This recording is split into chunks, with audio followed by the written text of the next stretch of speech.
मित्र हो, आज मी एका अशा नात्याबद्दल बोलणार आहे जे कधी हसवतं तर कधी चिडवतं, कधी भांडतं, पण संकटात सर्वात आधी धावून येतं. ते नातं म्हणजे भाऊ. आणि आजचा विषय भावाने केलेल्या चांगल्या गोष्टी. लक्षात ठेवा, वाईट नाही. मित्र हो, आपल्याला एक वाईट सवय असते. 10 वर्ष एखादा माणूस चांगलं काम करतो आणि एखाद्या दिवशी चुकून थोडं आपल्या विरोधात बोलतो, तर आपण म्हणतो, हा तर नेहमीच असाच बोलतो. एवढ्या छोट्या चुकीमुळे आपण त्याचं कायमचं चांगुलपण मिटवून टाकतो. भाऊबंदकीत हे अधिक दिसून येतं. एकदा भांडण झालं की बस, भूतकाळातील त्याची प्रत्येक छोटीशी चूक आठवते, पण त्याच्या चांगल्या गोष्टी आठवत नाहीत.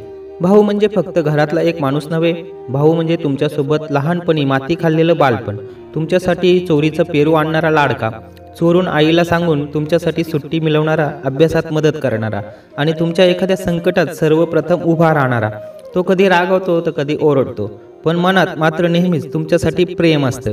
त्याचं प्रेम दाखवण्याची पद्धत फक्त वेगळी असते, एवढंच. मित्र हो, आता या क्षणी थोडा विचार करा. तुमच्या भावाने आयुष्यात तुमच्यासाठी काय केलं?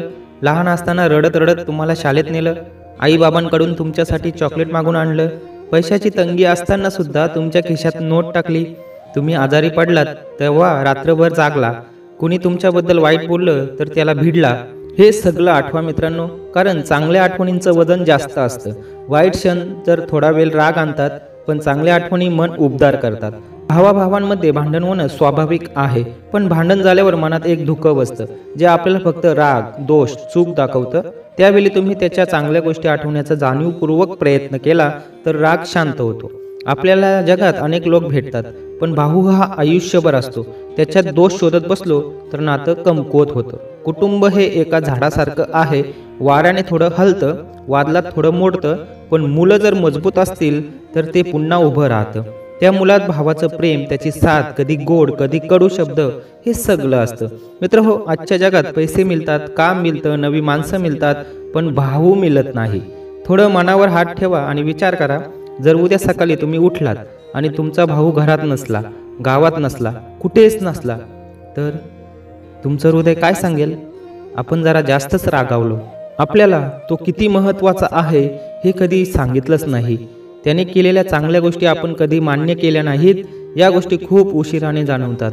माणूस असतो तोपर्यंत त्याच्यावर प्रेम दाखवा. तो गेल्यावर फोटोसमोर रडून उपयोग नाही. भाऊच्या चुका विसरा, कारण तो सोडून गेला तर हृदयात फक्त एक पोकळी पडते, ती कधीच भरत नाही. शेवटी एकच सांगतो, नातं वाचवण्याचा पहिला नियम म्हणजे चांगल्या गोष्टी आठवणं, वाईट विसरणं. भाऊ म्हणतो म्हणून भांडण होतं, राग येतो, उलट सुलट शब्द होतात, पण शेवटी तोच माणूस तुमच्या पाठीशी उभा राहतो. जगातल्या सर्वात मोठ्या नात्यांपैकी एक म्हणजे भाऊ. त्याच्याशी रुसून बसू नका. एका दिवसाच्या रागासाठी आयुष्यभराचं नातं खराब करू नका.